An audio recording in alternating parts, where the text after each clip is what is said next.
Bismillahirrahmanirrahim. Assalamualaikum warahmatullahi wabarakatuh. Perkenalkan, nama saya Redo Castello, NIM F1D114011. Di sini saya akan melakukan seminar ujian skripsi saya, di mana judul yang saya angkat di sini itu adalah kajian pengelolaan air asam tambang dengan metode fitoremediasi menggunakan tanaman eceng gondok atau Ecornia crassites. Nah, kita masuk pada agendanya, yaitu yang pertama itu ada pendahuluan, terus metode penelitian, hasil dan pembahasan, dan penutup. Nah, yang pertama itu ada pendahuluan. Nah, di sini seperti yang harus kita ketahui terlebih dahulu, yaitu sistem penambangan batu bara yang dilakukan dengan menggunakan metode tambang terbuka atau open pit mine akan menyebabkan terbentuknya lubang galian besar berisi air limbah penambangan yang dikenal dengan air asam tambang atau AAT. Nah, di sini kenapa terbentuknya air asam tambang ini itu adanya proses air yang bertemu dengan fairit sehingga membentuk air asam tambang tersebut. Nah, yang selanjutnya itu pengendalian dari terhadap air asam tambang ini banyak dilakukan dengan cara aktif seperti pemberian kapur atau tohor. Nah, biasanya pemberian kapur atau tohor ini biasanya udah termasuk penanganan air asam tambang secara aktif itu dengan menggunakan zat kimia. Nah, di sini saya melakukan penanganan air asam tambang itu secara pasif, yaitu dengan metode fitoremediasi atau pakai biasa disebut dengan pemulihan dengan tanaman. Nah, metode yang efektif dalam mengurangi kandungan logam Fe dan Mn dalam air asam tambang adalah fitoremediasi. Nah, dalam rangka penanganan fitoremediasi ini biasanya dilakukan penelitian dengan menggunakan tanaman eceng gondok. Nah, tujuan penelitian saya di sini itu yang pertama itu mengetahui kualitas pH, Fe, dan Mn pada air asam tambang baik di pond dan settling pond di PT Bara Batin Pratama. Yang kedua itu mengetahui kemampuan eceng gondok untuk menurunkan kadar logam, Fe, dan Mn pada air asam tambang PT Bara Batin Pratama. Terus yang ketiga itu mengetahui persentase kandungan logam berat Fe dan Mn yang mampu direduksi menggunakan tanaman eceng gondok. Terus yang terakhir itu mengetahui pengaruh lamanya perlakuan fitoremediasi dalam mereduksi kandungan logam berat Fe dan Mn serta meningkatkan pH pada air asam tambang. Nah, kita masuk pada metode penelitian. Nah, di sini tempat dan waktu penelitian saya ini di mana sampel yang saya ambil, sampel air asam tambang yang saya ambil di sini bertepatan di PT Bara Batin Pratama, Kecamatan Batin 24, Kabupaten Batanghari, Provinsi Jambi. Nah, setelah dilakukan pengambilan sampel air asam tambang pada PT Bara Batin Pratama tersebut, kami bawa air asam tambang tersebut di tempat penelitian kami, yaitu berada di rumah kasa yang terletak di Universitas Jambi. Nah, adapun rincian waktu penelitian ini lebih kurang 12 bulan dengan rincian kegiatan antara lain yaitu persiapan penelitian, survei lapangan, eksperimen, terus pengukuran variabel, analisis sampel, dan penyusunan laporannya. Terus yang terakhir itu setelah dilakukan penelitian ini saya melakukan analisis sampel air asam tambang itu bertepatan di UPTD Laboratorium Lingkungan Daerah Provinsi. Nah, metode percobaan saya di sini yang pertama itu metode ini menggunakan cara eksperimen, yaitu dengan mencobakan tanaman eceng gondok dalam menurunkan kadar logam, berat Fe dan Mn, serta meningkatkan pH.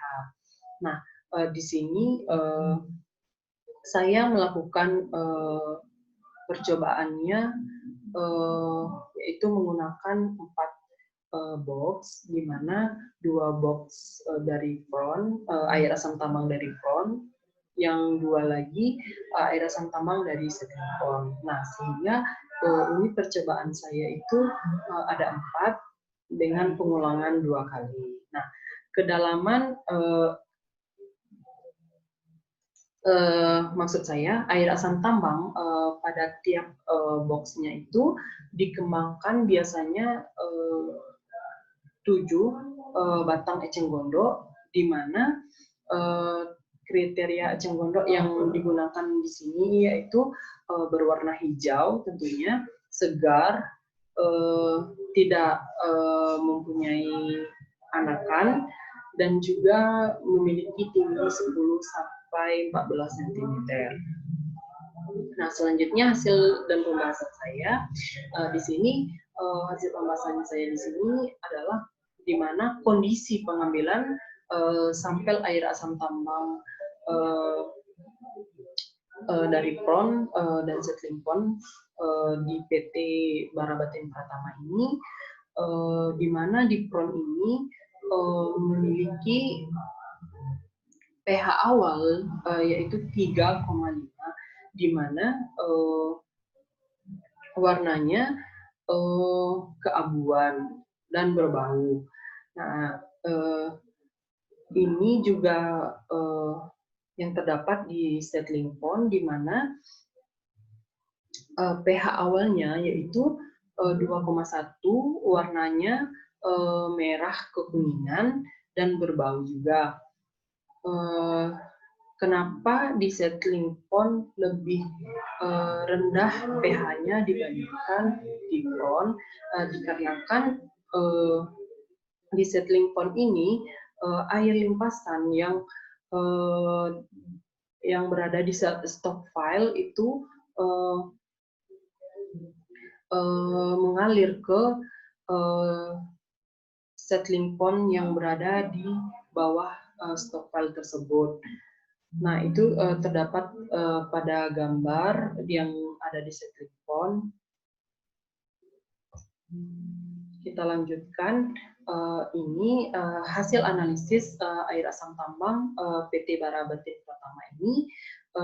Ini hasil uji awal saya, di mana pH-nya untuk pengujian awal itu Fron 3,1, untuk Setlimpon 2,1. Itu sangat rendah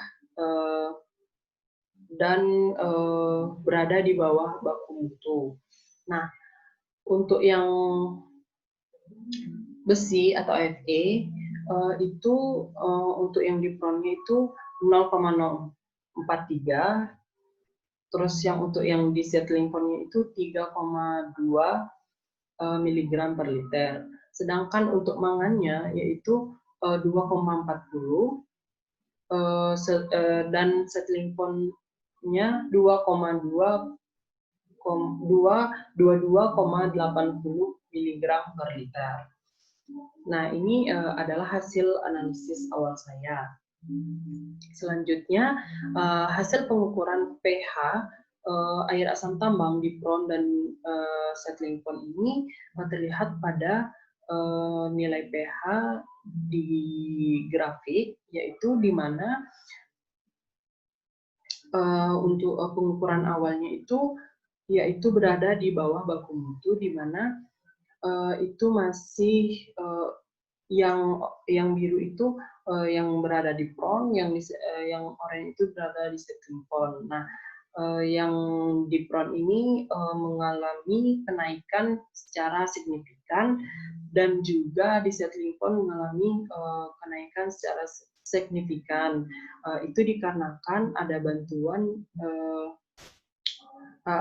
itu dikarenakan ada penambahan dari kapur dolomit agar pH-nya menjadi naik. Nah, ini adalah hasil kandungan logam Fe dan Mn. Itu terdapat pada grafik di mana berdasarkan keputusan Menteri Lingkungan Hidup nomor 113 tahun 2003, nilai kandungan besi atau Fe dan mangan atau Mn dikategorikan aman karena nilai masing-masing variabel berturut-turut lebih kecil dari 7 mg per liter dan 4 mg per liter. Nah, itu di mana grafik yang saya analisis ini itu mengalami kenaikan pada H14, yaitu untuk besi Fe dari prone itu mengalami kenaikan. Nah, di mana mengapa mengalami kenaikan itu bisa terjadi karena pada saat penelitian ada suatu hujan di mana air hujan tersebut masuk ke dalam box penelitian yang ada di prone, sehingga menyebabkan nilai dari Fe ini naik. Selanjutnya itu yang ada di settling point untuk Mn-nya yang berwarna hijau itu mengalami juga kenaikan, di mana itu adanya suatu anomali atau cuaca yang tidak mendukung seperti hujan memasuki kawasan penelitian saya dan menyebabkan air hujannya masuk ke dalam box penelitian saya yang saya teliti. Nah, itu dikarenakan bisa memicu kenaikan mangan,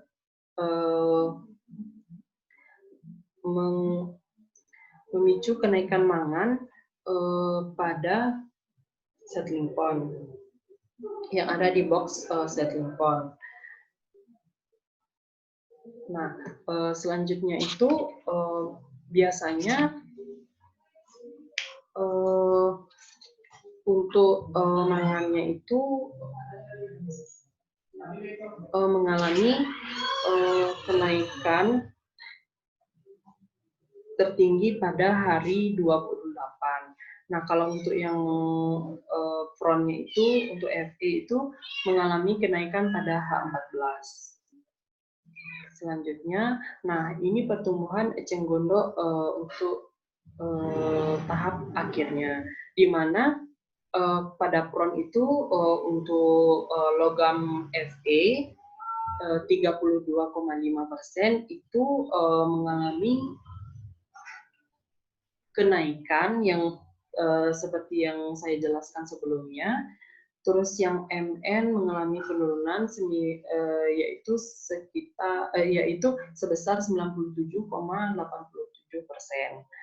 Nah, untuk yang di settling point ini sama Fe dan Mn-nya itu mengalami penurunan secara berturut-turut. Nah, itu dapat disimpulkan bahwa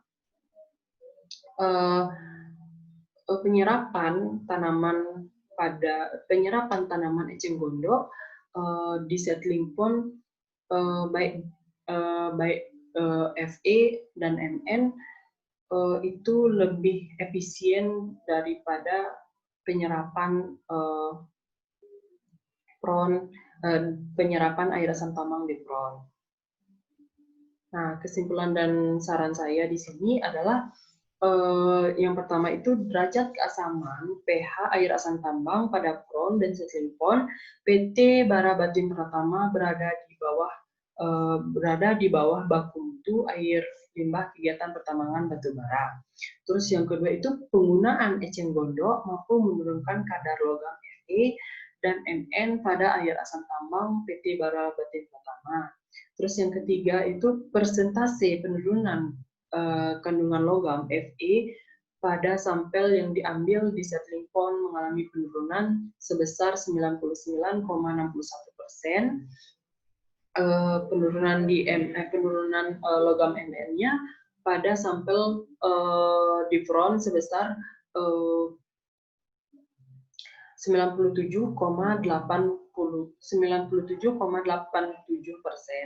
Nah, untuk penurunan Mn pada sampel yang berada di settling pond itu sebesar 99,74%. Untuk sampel yang diambil dari PRON mengalami peningkatan sebesar 32,55% dengan lamanya perlakuan 42 hari tersebut. Terus yang terakhir ini pengaruh lamanya perlakuan pada tumbuhan eceng gondok dari awal sampai akhir kemudian mengalami kenaikan logam Fe di front sebesar 0,057 mg per liter dan di settling pond mengalami penurunan sebesar 0,129 mg per liter. Nah, sedangkan penurunan kelihatan pada logam Mn di front sebesar 0,051 mg per liter dan di settling pond yaitu sebesar 0,058 mg per liter. Selanjutnya saran saya di sini yang pertama itu penerapan tanaman eceng gondok untuk proses penyerapan logam pada air asam tambang, di mana tanaman eceng gondok dapat menyerap logam berat dan meminimalisir pemakaian zat kimia untuk pengolahan air asam tambang dengan menggunakan tanaman agar air limbah nantinya bisa dialirkan ke sungai tanpa ada tambahan atau campuran zat kimia yang membahayakan bagi masyarakat yang menggunakan air sungai tersebut. Terus yang kedua itu sekiranya dapat diaplikasikan pada skala yang lebih besar, perlu dilakukan penelitian lanjutan terutama untuk lahan basah dengan kondisi air mengalir. Nah, untuk ini saya ucapkan terima kasih atas waktu dan tempat. Saya ucapkan terima kasih. Wassalamualaikum warahmatullahi wabarakatuh.